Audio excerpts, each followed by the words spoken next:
예, 겟세마네 동산에서 이제 주님이 기도하시기 전에 제자들에게 오늘 밤 너희가 다 나를 버리리라. 기록된 바 내가 목자를 치리니 양의 떼가 흩어지리라 하였느니라 하니까 베드로가 모두 주를 버릴지라도 나는 결코 버리지 않겠나이다 했습니다. 이때 주님께서 내가 진실로 내게 이르노니 오늘 밤 닭 울기 전에 내가 3번 나를 부인하리라 말씀하십니다. 이 말을 들은 베드로가 자존심이 상해서 인간적인 고백을 합니다. 내가 주와 함께 죽을지언정 주를 부인하지 않겠나이다. 다른 제자들도 다 그렇게 동일하게 대답했습니다. 그런데 오늘 본문 예수님의 장례식에는 그 제자들이 한 명도 보이지가 않습니다. 오히려 그동안 숨겨져 있던 아리마대 사람 요셉이라는 사람이 나오고 그 주의 장례에 함께했던 두 여인 막달라 마리아와 다른 마리아가 있었다 그렇게 전하고 있습니다. 예수님의 육체적인 형제들은 다 어디 갔냐 이거예요. 당연히 그 육체적 형제들이 형님인 예수님의 장례를 치러야 하는 거 아니겠어요? 그런데 그들은 전혀 보이지가 않습니다. 또 주의 제자들은 어디 있느냐? 한 사람도 보이지 않습니다. 그리고 주의 제자 말고 70인의 제자들도 있었잖아요. 그리고 예수님을 따르는 수많은 사람들이 있었는데 그들이 전혀 보이지가 않습니다. 여러분, 우리가 용기를 낼 때는 용기를 내야 되는 겁니다. 우리가 예수님을 믿는다고 하지만 세상 유혹, 시험에 잘 넘어갑니다. 자신의 힘으로는 도저히 죄악의 구렁텅이에서 빠져나올 수 없기 때문입니다. 그래서 자포자기하는 심정으로 살아가는데 정말로 무능한 그리스도인의 삶을 사는 것이다 할 수 있습니다. 그러면 하나님은 우리가 이렇게 무기력하게 살아가도록 하셨느냐? 그렇지 않다는 거예요. 마귀가 어떻게 우리를 타락시키고 하나님과 멀어지게 하는지를 살펴봐야 하는 겁니다. 마귀는 하나님의 자녀를 끊임없이 유혹하고 기도의 삶을 살지 못하게 한다는 사실입니다. 그리고 의무감으로만 가득 차게 만드는 거예요. 우리가 신앙생활에 있어서 기도의 삶이 병행되어야만 하나님께 영광을 올려드리는 삶을 살 수 있고 하나님을 영원토록 즐거워하고 사랑할 수 있는 겁니다. 그런데 사탄은요, 기도의 삶을 막아섭니다. 자, 그것은 사탄이 우리가 기도하는 것을 가장 싫어하기 때문입니다. 그리고는 모든 사람들이 합리적으로 자기 자신을 쇠뇌입니다. 난 바빠서 기도할 수는 없어. 그러나 내가 헌신하고 전도도 하고 내가 그 다음에 봉사도 하고 다 할 수는 있어. 그러나 기도만큼은 내가 바빠서 기도를 할 수는 없어. 이렇게 자기 스스로를 자꾸 이렇게 쇠뇌시킨다는 거예요. 사탄은 우리로 하여금 바쁘고 피곤해서 기도 생활을 할 수 없다는 합리화를 만들어줍니다. 전도도 하고 봉사도 하고 구제도 하고 성경 공부도 하고 선한 일도 힘쓰지만 제발 기도하는 삶을 살지 말라 한다는 겁니다. 그러면 어떻게 되느냐? 아주 무기력한 그리스도인이 되는 겁니다. 오늘날도 수많은 기독교인들이 무당 앞에 돈을 들고 가서 완전히 굴복하는 자들이 엄청나게 많습니다. 그리고 사탄은 기독교인들을 가지고 놀아요. 자, 이들이 이렇게 하나님의 능력이 없는 전혀 무기력한 삶을 사는 것은 무엇이냐? 기도하지 않기 때문입니다. 기도하지 않기 때문에 하나님의 능력을 내 삶에 요청할 수가 없는 거예요.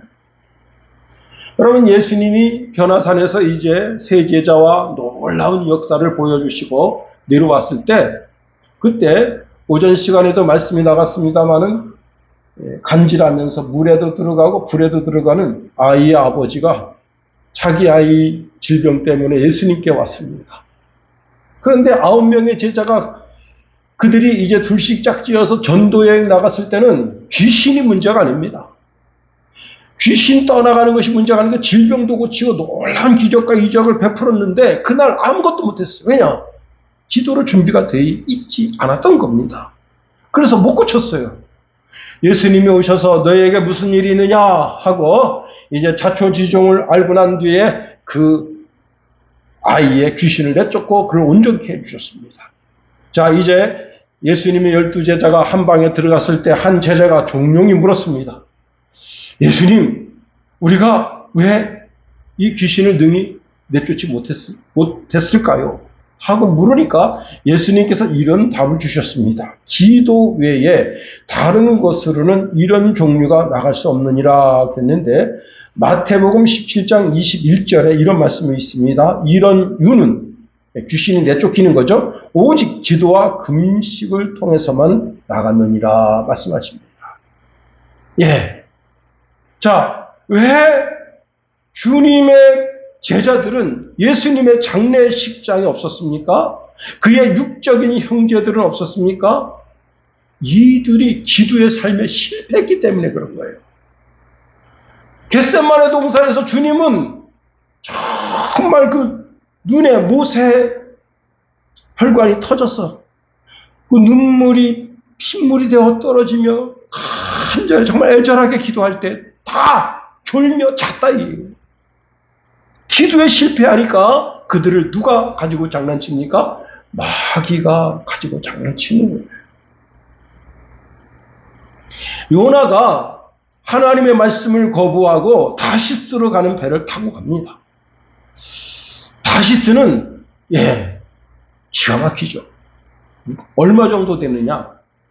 당시 항해술이 뛰어나지 못해서 이렇게 바닷가를 바라보면서 항해를 하거든요. 6,400km입니다. 6,400km. 다시스에서 배를 타고 느네로 가는데, 다시스로 가는데 그 거리가 6,400km예요. 해안선 보고 가는 거기 때문에. 그런데 요나가 어떻게 있는 줄 아세요? 배 가장 깊은 곳에 가서 잠을 자고 있어요. 그래서 위에는 태풍이 일어가지고 배가 깨지는 걸 몰라. 여러분 선장이 내려와서 보니까 어떤 미친놈이 거기서 푹 잠자고 있습니다. 선장이 뭐라고 했는지 알아요?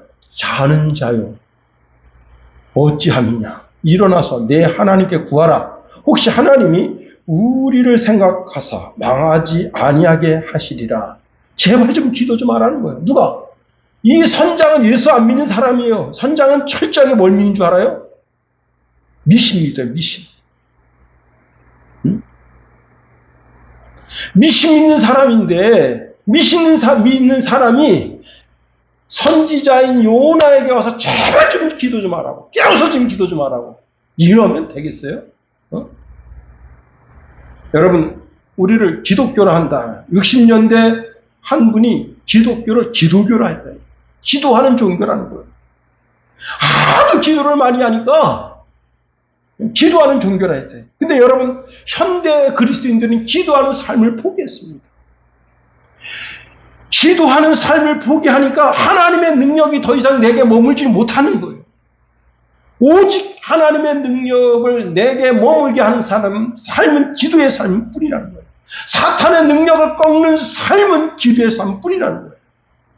자, 예수님이 돌아가시고 이내 그날 저녁이 되었습니다. 예수님이 돌아가셨지만 아무도 나서서 십자가에 매달려 있는 예수님의 시체를 거두려고 하지 않습니다. 그때까지 자기 신분을 숨겼던 아리마대라고 하는 요셉, 아리마대 출신 요셉 부자가 나섰어요.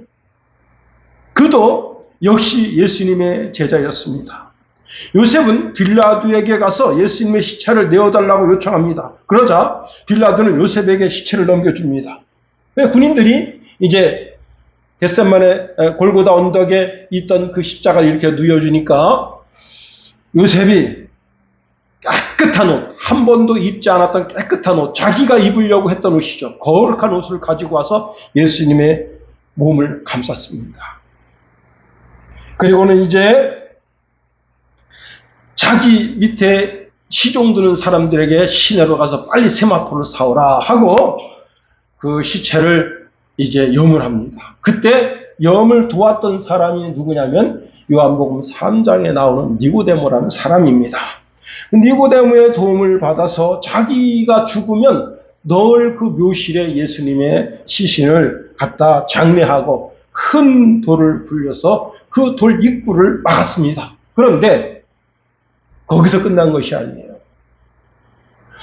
유대 병정들이 와서 밀랍으로 그 돌 입구를 전부 틀어막았어요. 그리고 이제 인봉 딱지를 갖다 붙인 겁니다. 이 인봉 딱지를 띄는 자는 사형에 처한다. 그리고는 군대를 배치해서 3일 동안 지키도록 하게 한 것입니다. 이것이 오늘 본문의 내용이다 하는 겁니다. 우리가 본문에 있는 말씀을 통해서 몇 가지로 생각해 보겠습니다. 첫 번째 우리가 생각할 것은요. 오늘 본문 57절 상반절에 이렇게 말하고 있네요. 저물었을 때에. 그렇습니다. 우리가 사용하는 시간은 로마력이죠. 그런데 이 로마력은 가장 깊은 시간을 영시로 하고 그때부터 하루가 시작됩니다. 유대인의 시간력은 저녁때가 영시가 됩니다. 저녁때가 영시가 되면서 그때부터 시작되는 거예요. 자, 예수님이 오후 3시에 운명하셨습니다. 마태복음에 따르면 예수님은 제9시, 즉 오후 3시에 크게 소리 지르시면서 숨을 거두셨습니다. 그런데 아무도 예수님의 장례를 치르겠다고 나서는 사람이 없었습니다. 이제 3시간 뒤, 6시가 되면 그때부터는 날이 바뀌어요. 안식일이 되고 6월절이 시작되는 겁니다. 자, 안식일을 지키는 법에 의하면 시체를 나무에 달아둘 수가 없습니다. 신명기 21장 22절 23절에 보니까 사람이 만일 죽을 죄를 범함으로 내가 그를 죽여 나무 위에 달거든 그 시체를 나무 위에 밤새도록 두지 말고 그 날에 장사하여 내 하나님 여호와께서 내게 기업으로 주시는 땅을 더럽게 하지 말라. 나무에 달린 자는 하나님께 저주를 받았음이니라 말씀하고 있습니다. 자, 지금 안식일이며 동시에 6월절이 시작되는 시간 타이밍이에요. 그래서 마가복음 15장 42절에 보니까 이 날은 예비일 곧 안식일 전날이므로 저물었을 때라고 말씀하고 있습니다. 자, 유대인들은 시간을 철두철미하게 지킵니다. 그러니까 이들의 법에 따르면 시체를 어떻게 나무에 달아두면 안 되는 거예요. 예수님의 시체를 밤새도록 십자가에 매달아두면 안 되는 거예요. 정말로 시간이 없습니다.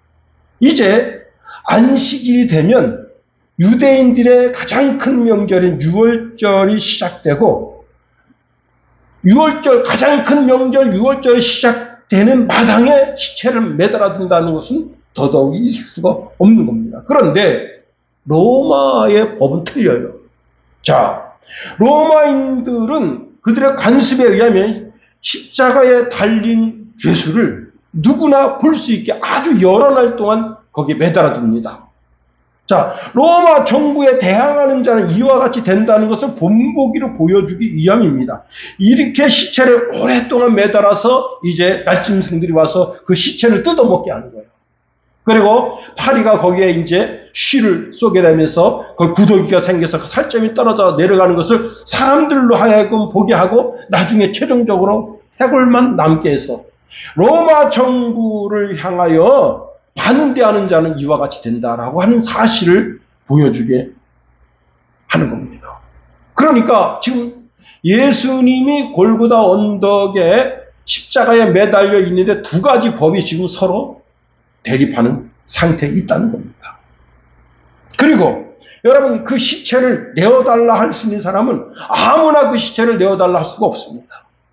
대부분이 친지나 가족이나 그 형제들이 그 시신을 내어달라고 하는 거예요. 왜? 여러분 내 아들이 내게 무슨 사회적으로 범죄를 저질러서 아버지한테 왔습니다. 그럼 그 아버지가 그 아들이 아주 흉악범죄라도 그 아들의 죄를 용서해 주고 감추잖아요. 그래도 그게 죄가 되지 않아요. 그런데 다른 사람이 친구가 친구를 숨겨두면 어떻게 됩니까? 큰 죄가 되는 거예요. 친구는 친구를 감춰둘 수가 없어. 동일한 상황이에요. 자, 예수님의 아주 친한 친구가 와서 예수님 시체 내달라? 안 통하는 거예요. 왜? 너도 예수님과 동일한 역적죄를 저질렀다 이놈. 너도 십자가 처형이다. 그렇게 할 수가 있는 거예요. 그러니까 지금 예수님이 십자가에 매달려 있는 그런 상황 속에서 아무나 시체를 내어달라 할 수 있는 상황이 아닌 겁니다. 여기 시체를 내어달라 하려면 자기 생명을 걸어야 되는 거예요.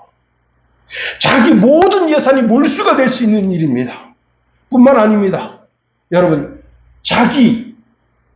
지금까지 자기가 살아온 모든 이력을 거기다 걸어야 되는 거예요.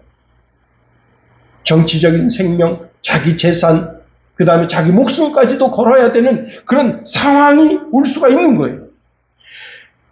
자, 그런데 지금 그 예수님의 시체를 내어달라고 하는 그 현장에 누가 있습니까? 예루살렘 당국자들이 있습니다. 다시 말하면 예수님의 시체를 내어달라 하는 사람은 그 당국자들의 적이 되는 거예요. 그리고 로마 정부의 적이 되는 겁니다. 참 어려운 선택이죠. 그런데도 불구하고 아리마대 요셉은 어떻게 했습니까? 자기 정치적인 생명을 내어놓고 자기 목숨을 내어놓고 자기 재산을 내어놓고 지금까지 쌓아놓았던 모든 이력을 다 내어놓고 예수님의 시체를 내어달라 한 겁니다. 여러분은 그럴 만한 정말 의를 위해서 정의를 위해서 그럴 만한 용기와 배짱이 있겠는가 하는 겁니다.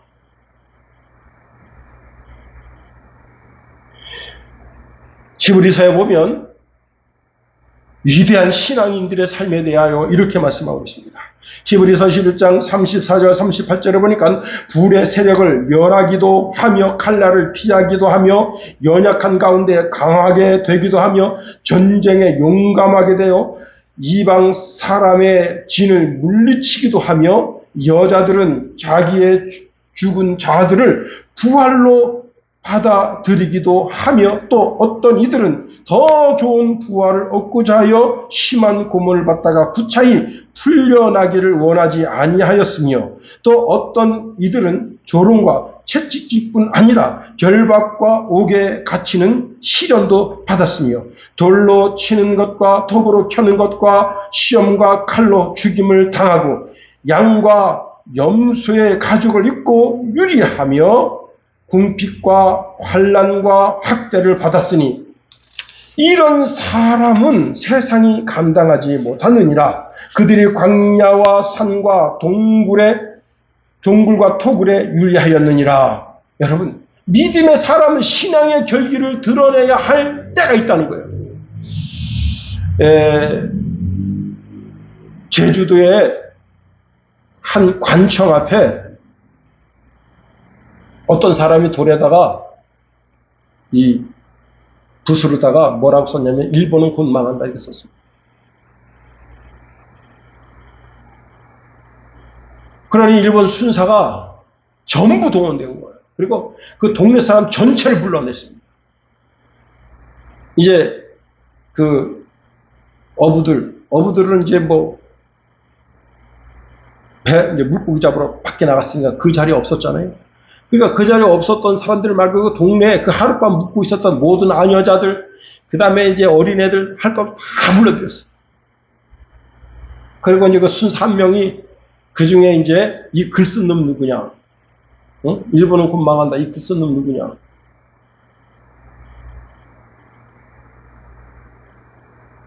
그러니까, 여러분, 거기 나서면 죽는 거 아니에요.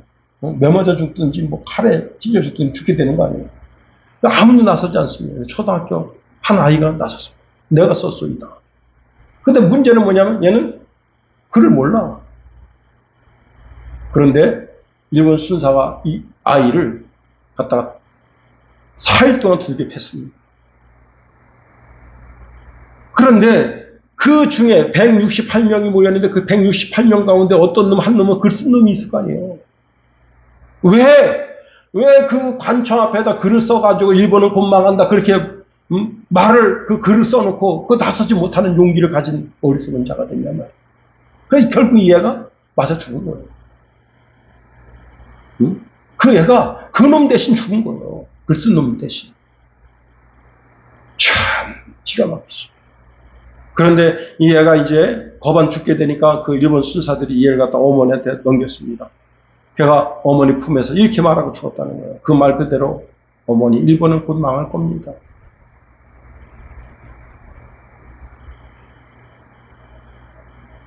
예수님은 우리에게 너희가 정말로 두려워할 자를 두려워하라 말씀하십니다. 육신을 죽이는 자를 두려워하지 말래요. 육신과 영과 홍을 능히 죽여 멸할 자를 두려워하라 말씀하십니다. 두 번째로 이 아리마대 요셉은 예수 그리스도의 장자임을 드러냈다 하는 겁니다. 자, 본문에 자신의 모든 정치적인 생명, 육신의 생명, 자신의 모든 재산을 걸고 오직 예수님에 대한 신앙, 사랑을 드러낸 사람은 요셉이었다 하는 겁니다. 자, 그런데 요셉은 처음부터 이렇게 용감한 그리스도인이 아니었습니다. 57절 하반절에 보면 그도 예수의 제자라 했는데 마가복음에 보면 이 사람의 신분이 나오는데요. 마가복음 15장 43절에 보니까 이 사람은 존귀한 공회원이다. 사내들인 회원이라는 거예요. 그 다음에 하나님의 나라를 기다리는 자라 그렇게 말하고 있습니다. 누가복음에 보면 이 사람에 대해서 더 정확하게 소개하고 있는데 누가복음 23장 50절에 보니까 공의 의원으로 선하고 의로운 요셉이라는 사람이 있으니 이렇게 말하고 있어요. 가로 열고 저희의 결의와 행사에 같아하지 아니한 자라. 즉 예수님 십자가 처형 결의할 때 그때 아리마대 요셉은 반대했다는 거예요. 그럴 용기 있습니까? 그럴 배짱 있어요? 응? 천에 만에 다 이렇게 해야 된다고 할 때 손 딱 들고 아닙니다. 그렇게 하면 안 되죠. 의로운 길, 옳은 길을 갈 용기가 있습니까? 그 용기를 드러내는 것이 진정한 그리스도인입니다. 세상의 흐름이 풍류가 다 그렇게 되더라도 아닙니다. 우리는 하나님의 말씀 가운데 서 있어야 됩니다. 하나님의 말씀이 이렇게 우리에게 이런 삶을 이야기하고 있네요. 그렇게 말할 수 있는 용기, 배짱이 있어야 되는 거예요. 그리고는 이렇게 말씀하고 있네요. 그는 유대인의 동네 아리마대 사람이요 하나님의 나라를 기다리는 자라 말씀하고 있습니다. 그렇습니다. 자, 요한복음에는 그를 이렇게 소개하고 있습니다. 19장 38절에 아리마대 사람 요셉이 예수의 제자나 유대인을 두려워하여 은혜하더니 이일 후에 빌라도더러 예수의 시체를 가져가기를 구하며 빌라도가 허락하는지라 이에 가서 예수의 시체를 가져가니라. 여기 은혜했다. 자기가 예수 그리스도의 제자라는 것을 숨겼다는 거예요. 그런데 이 아리마대 요셉이 예수님의 제자라는 사실을 아무도 몰랐어요. 누구만 알고 있었느냐? 요한만 알고 있었어. 그게 뭐예요? 아주 은밀하게 예수님 찾아왔던 거예요. 그리고 예수님의 말씀을 듣고 저도 예수님 그 진리의 말씀 따라서 예수님의 제자가 되겠습니다. 했던 사람이라. 그래서 요한만 아는 거예요. 요한만. 자기 신분을 그 전에는 이게 자기 신분이 드러나면 여러분 그 요한복음 11장에 보면 나사로가 죽어서 살았잖아요. 그래서 예수 믿는 사람이 많아졌습니다. 그랬더니 어떤 일이 벌어졌습니까? 나사로를 죽이려고 달려들었다. 너 이 새끼 너 죽었다 살아나가지고 너 때문에 예수 믿는 사람 많아졌어. 너 죽여야 되겠어.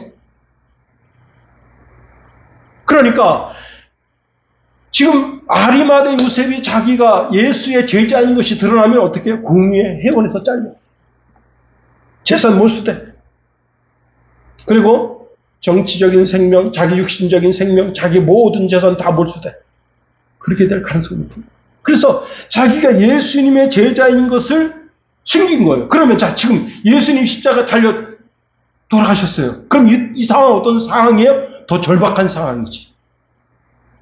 더 안 좋은 상황 아니에요? 예수님 막 오병이어의 기적을 베풀고 막 죽었던 자를 살리고 그럴 때 내가 예수의 제자인 것을 드러내고 야 내가 예수님 제자 이렇게 드러내는 게 쉽습니까? 예수님 지금 십자가 달려 죽었을 때 그때 내가 예수님 제자인 것을 드러내는 게 쉽습니까? 어느 때가 쉽잖아요. 지금은 더 어렵지. 제자들도 다 도망갔고 그 형제 새끼들도 다 도망갔는데 더 어렵지. 그런데 그런 상황 속에 내가 예수의 제자인 것을 드러냈다. 그런데 이게 정말 놀라운 것은 이렇게 자기가 예수의 제자인 것을 드러낸 것이 무슨 뜻이냐면 자기가 예수의 장자인 것을 드러낸 거예요. 여러분, 예수님의 장자가 누굽니까? 예수님의 애제자가 누구냐고. 모두들 베드로라 말합니다. 어떤 사람은 요한이라 말합니다. 어떤 사람은 야고보라고 말합니다. 아닙니다. 아리마대 요셉이 예수님의 애제자고, 왜? 자기는 자기 삶을 통해서 나타낸 거예요. 뭐로? 모두 예수님 등 돌렸을 때 아무도 3시간 동안 달려있는 그 시체에 대하여, 예수님 시체에 대하여 가까이 가려고 하지도 않았을 때 자기 모든 것을 버리고 예수님을 따릅니다. 예수님이 부활하실 것을 믿고 부활의 주인 것을 믿고 반드시 부활할 것을 믿고 그 신앙 가운데 자기 자신의 모든 것을 드립니다. 이 정도 용기, 이 정도 배짱이 있어야 된다. 여러분, 유대 전통에 따르면 장남의 역할이 있어요. 유대사에서 장남은 부모가 세상을 떠나게 되면 장례를 주관할 의무와 권리를 가집니다. 시신을 돌보고 무덤에 안치되는 일은 장남의 책임입니다. 따라서 예수님의 장례를 주도했다는 것은 그가 바로 예수님의 장남입니다. 예수님의 최고 사랑하는 제자. 예수님께서 설교 말씀하시는데 그때 예수님의 모친과 동생이 왔습니다. 그 왜 왔냐? 예수를 미쳤다고 생각한 거예요. 그래가지고 붙잡아가지고 가려고. 그래가지고 예수님 어머니 마리아와 예수님 동생들이 온 거예요. 예수님 미쳤다.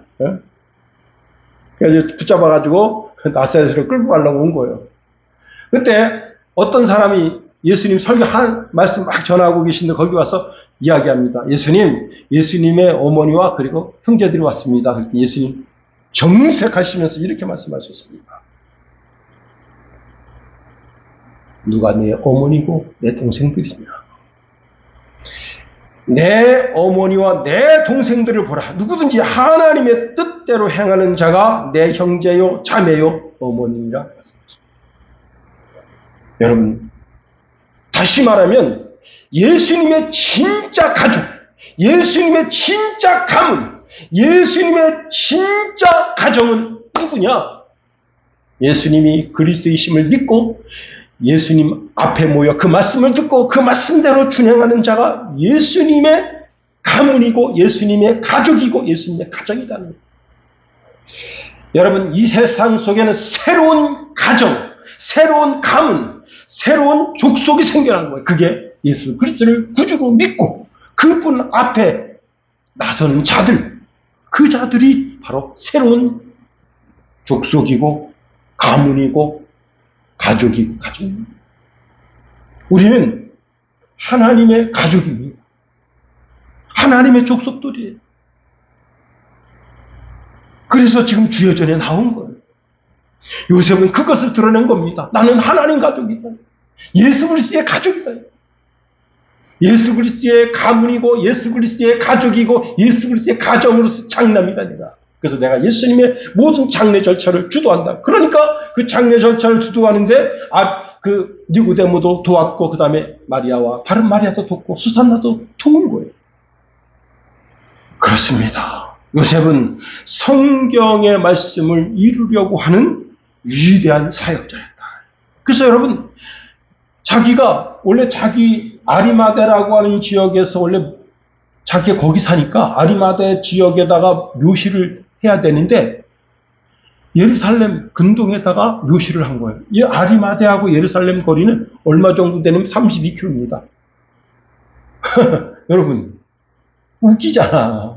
어? 32km나 떨어진 데다가 묘실을 준비한다고? 근데 예수님 돌아가시면서 성경이 촥촥촥촥 껴지는 거예요. 이사야서 53장에 보면 그 메시아가 부자의 묘시에 들어간다 했거든. 이사야 53장 9절에 이렇게 말씀하고 있습니다. 그는 강포를 행하지 아니하였고 그의 입에 거짓이 없었으나 그의 무덤이 악인들과 함께 있었으며 그가 죽은 후에 부자와 함께 있었도다. 그 부자가 자기인 걸 알아. 여러분 이때 막 몸에 지진이 일어나는 거 아니야. 경련이 일어나는 거 아니야. 왜 하나님께서 나에게 불을 주셨고 세상이 감당할 수 없는 그 불을 주셨고 존귀를 주셨고 영광을 주셨는가? 그때 막 그 예수님 그 십자가에 매달려 있는 그 예수님 보면서 그 부자가 나구나. 이사야서 53장 9절에 기록된 그 부자가 바로 나구나. 여러분 예루살렘에 전통적으로 나귀를 기른 사람이 있었다 그랬잖아요. 이 스가랴서 9장 9절 말씀 믿고 언젠가 메시아가 오면 그 메시아가 나귀를 타는데 우리 집에서 기르는 나귀를 예수님께 그 메시아에게 태워야지. 그리고 전통적으로 수세기 동안 메시아를 위해서 나귀를 길렀다잖아.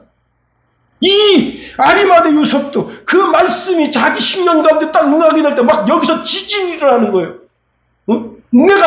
내가 예수님 시체를 내가 장례를 치러야지. 내 묘실에다가 그분을 모셔야지. 마음에 막 진동이 일어나는 거예요.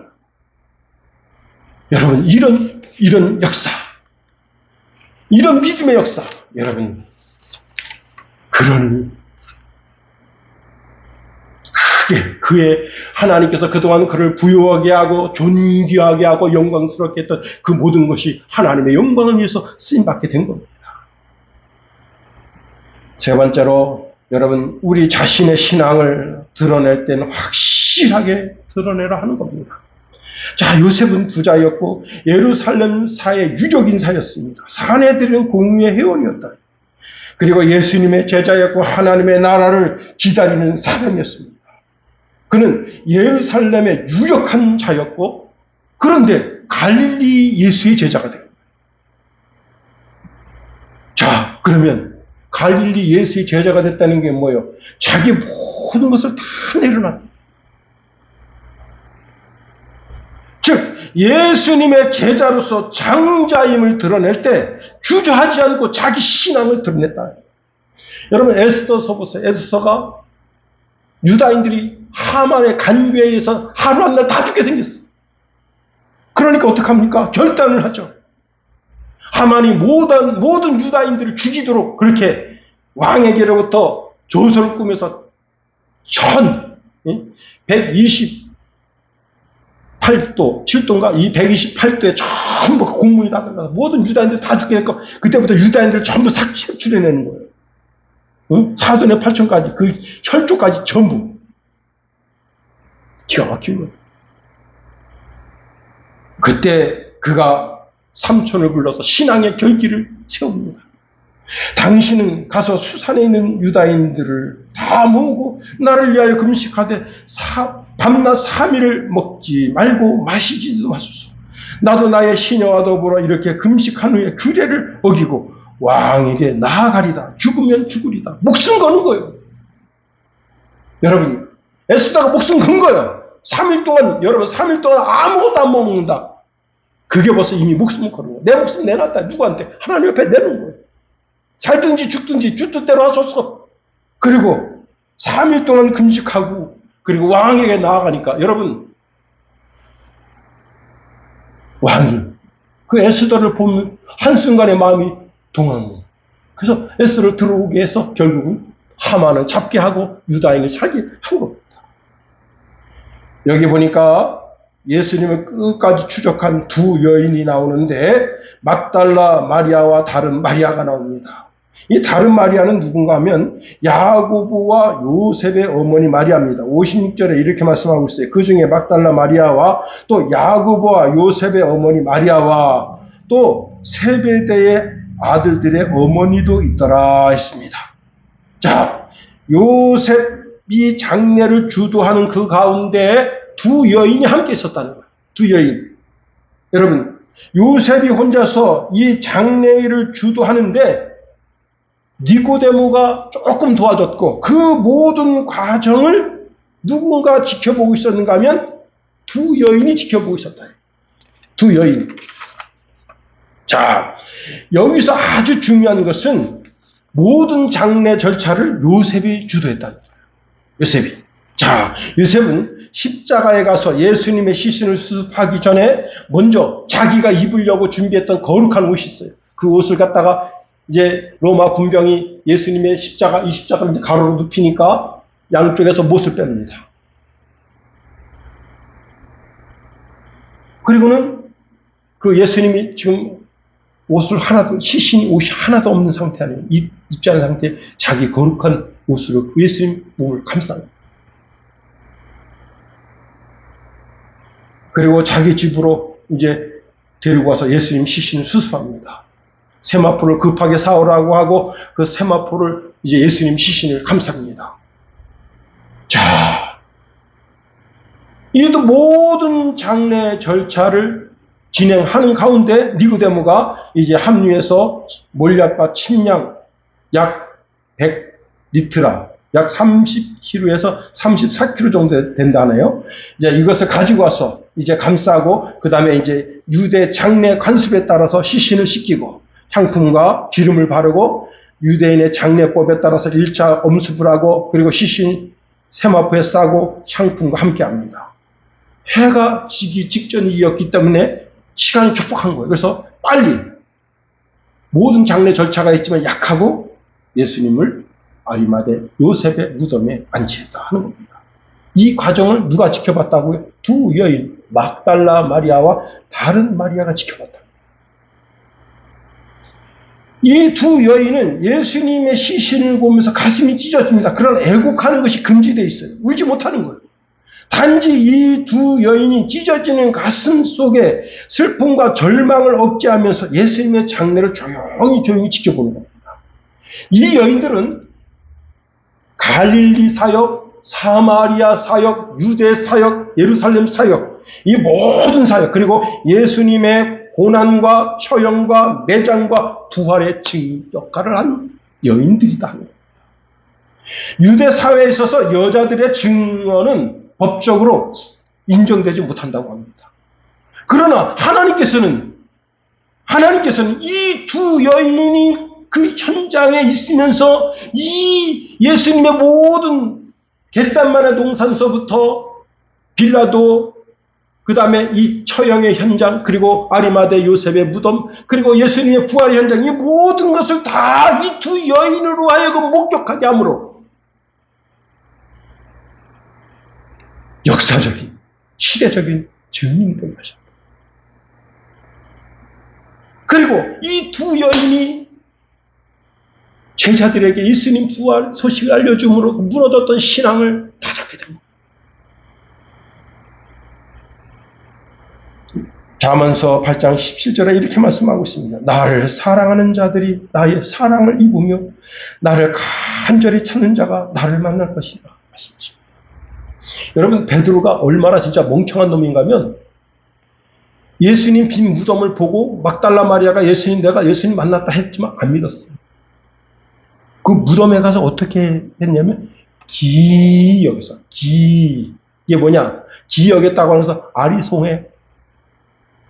이 여자들, 저 여자들의 말을 믿을 수가 없는 거예요. 아리송해. 어?